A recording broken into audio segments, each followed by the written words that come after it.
One day, a philosophy professor walked into his classroom, carrying a large glass jar. Without saying a word, he placed it on the desk and slowly filled it with big rocks, each about the size of a golf ball. When the jar could hold no more rocks, he turned to the students and asked, "Is the jar full?"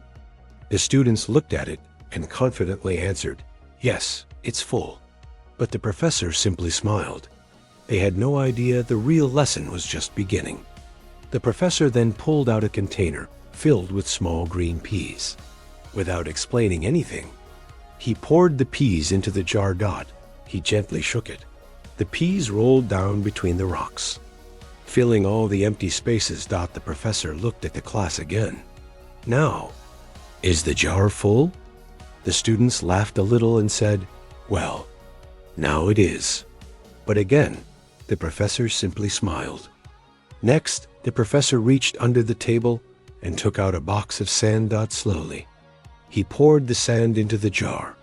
As sand flowed smoothly between the rocks and peas, filling every tiny space until the jar looked completely packed. Once again, he asked the class, "Is the jar full now?" This time, the students answered loudly and confidently, "Yes, now it's definitely full." But the professor still wasn't finished. Then the professor reached under the desk one last time and pulled out a mug of water. He slowly poured the water into the jar until it reached the very top. Soaking into the sand, the classroom burst into laughter. Now, the jar truly looked completely full.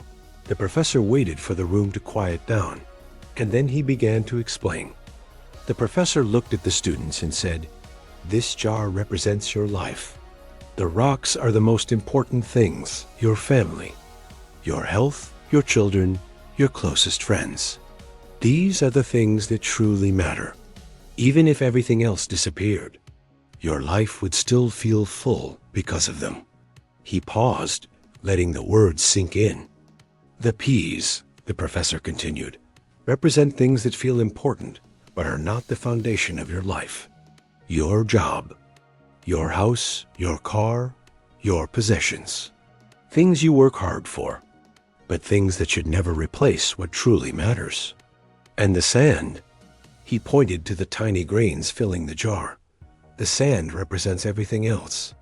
The small stuff, the daily distractions, the little things that consume our time. If you fill your life with sand first," he said, "there will be no room left for the rocks." Just then, a student in the back of the classroom raised her hand. She smiled and asked, "Professor, what about the water? What does the water represent?" The professor smiled warmly. "I'm glad you asked."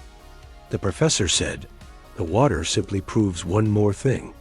No matter how full your life may seem, no matter how busy you are, there is always a little room left for a cup of coffee with a friend, for laughter, for doing absolutely nothing.